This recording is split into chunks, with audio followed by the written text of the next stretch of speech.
Pessoal, vamos lá então, página 60, tema 7, a saúde dos sistemas cardiovascular e linfático, doenças do sistema cardiovascular. A saúde do sistema cardiovascular pode ser afetada por doenças que atingem o coração, os vasos sanguíneos ou o sangue.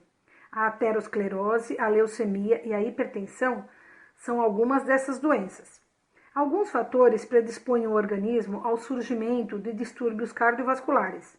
Entre eles estão o consumo elevado de alimentos gordurosos, que pode levar a gordura a se depositar nas paredes dos vasos sanguíneos, a pressão sanguínea elevada, a vida sedentária, que impede a adequada circulação do sangue, o tabagismo e o alcoolismo. Explicando. Então, alguns fatores vão contribuir para o surgimento dessas doenças cardiovasculares. Principais são alimentos, a ingestão de alimentos gordurosos, que vão fazer com que haja uma obstrução das artérias, pressão sanguínea elevada, também chamada pressão alta, vida sedentária. O que é a vida sedentária? Falta de exercícios físicos, de uma caminhada. Isso tudo vai impedir a adequada circulação do sangue, o uso do tabagismo também, que é o cigarro, e a ingestão de álcool, né, que é o alcoolismo. Voltando para o livro. Aterosclerose. Com o passar dos anos, as artérias podem ter o diâmetro diminuído pelo acúmulo de materiais em suas paredes internas. Como consequência, os vasos sanguíneos ficam obstruídos, causando aterosclerose. Em algumas ocasiões, a obstrução de determinada artéria é total e o sangue não consegue levar o gás oxigênio nem nutrientes às células naquela região do corpo, ocasionando o infarto. Se isso acontecer em um órgão vital, como o coração ou o cérebro, pode causar a morte. Explicando. A aterosclerose não é uma doença que você desenvolve do dia para a noite.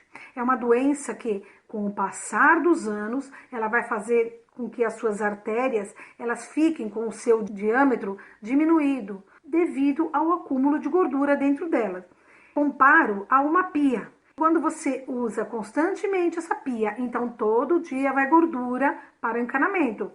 Chega um determinado momento que aquela gordura é tanta dentro do encanamento que essa pia entope e a água não consegue passar. A mesma coisa com o sangue.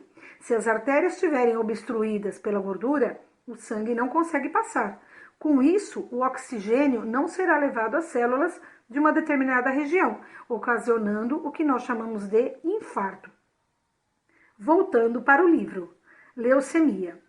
A leucemia é uma forma de câncer cuja principal característica é a formação anormal de glóbulos brancos, que são produzidos descontroladamente na medula óssea, impedem a produção adequada de outras células sanguíneas e não protegem o organismo. O transplante de medula óssea tem sido um tratamento eficaz para esse tipo de câncer. Explicando, como nós lemos, a leucemia é uma forma de câncer no sangue. Ela começa na medula óssea e é uma doença dos glóbulos brancos, também chamados de leucócitos, que são as defesas do nosso corpo, né? São os anticorpos. A medula óssea é o local de formação das células sanguíneas e ela ocupa a cavidade dos ossos. No Brasil, atualmente, a leucemia é o 9º câncer mais comum entre os homens e o 11º entre as mulheres. E o transplante de medula óssea, ele é o tratamento mais eficaz para esse tipo de câncer. Voltando para o livro, saiba mais. Aliados do coração. Uma alimentação saudável e equilibrada e a prática regular de atividade física são os principais aliados do coração, pois ajudam a prevenir diversas doenças cardiovasculares. Alimentos ricos em gorduras saturadas devem ser evitados ou consumidos com moderação. Peixes, azeite e castanhas são alguns dos alimentos que ajudam a reduzir o colesterol e evitam o acúmulo de gordura nas artérias. Pessoal, página 61, hipertensão. A pressão sanguínea ou pressão arterial corresponde à força que o sangue exerce na parede das artérias. Geralmente, a pressão máxima do sangue, pressão sistólica, em um adulto fica entre 10 e 14 milímetros de mercúrio e a mínima pressão diastólica entre 6 e 9 milímetros de mercúrio. Explicando, então a pressão arterial, ou também chamada pressão alta, ela tem exatamente tudo a ver com o ciclo cardíaco. Vocês se lembram quando nós aprendemos no coração? Nós tínhamos a sístole e a diástole.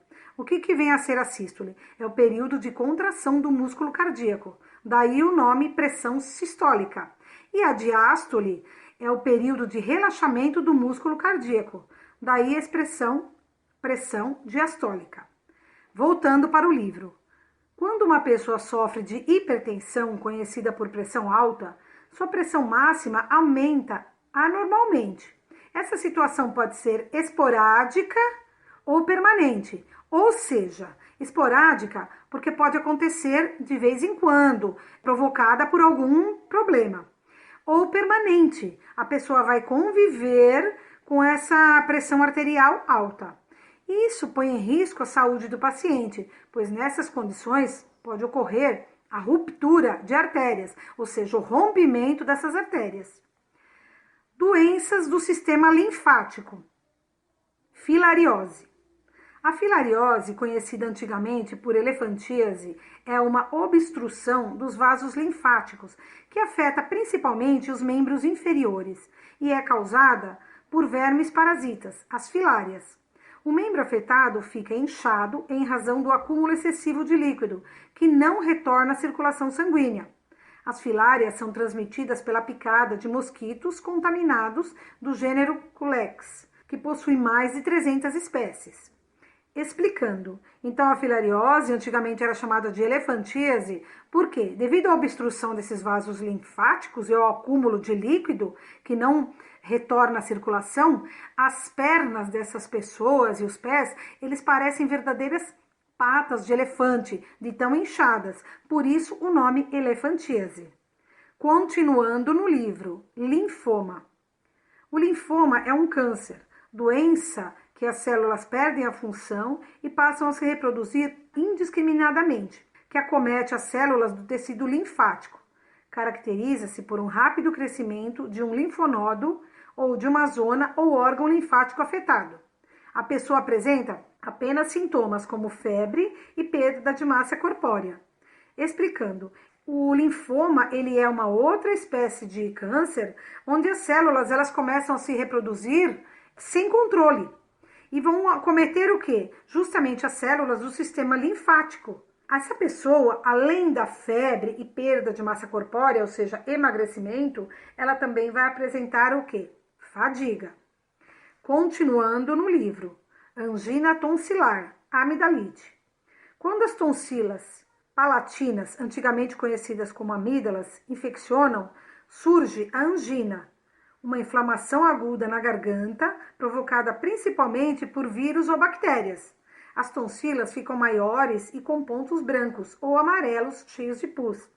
Explicando, então o pus o que é? Uma secreção resultante de inflamação. Esse pus, ele não é provocado, ao contrário do que as pessoas pensam, pela bactéria ou pelo vírus que acometeu a garganta.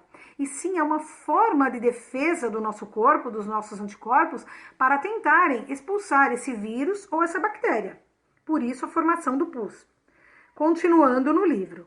Muitas pessoas que sofrem de angina tonsilar, ou chamada amidalite, têm as tonsilas extraídas cirurgicamente. Nem todos os médicos estão de acordo com essa cirurgia, pelo papel protetor que as tonsilas desempenham nas vias respiratórias e no sistema digestório. Explicando, antigamente, até alguns anos atrás, as chamadas tonsilas, que antigamente recebiam o nome de amígdalas, elas eram retiradas cirurgicamente.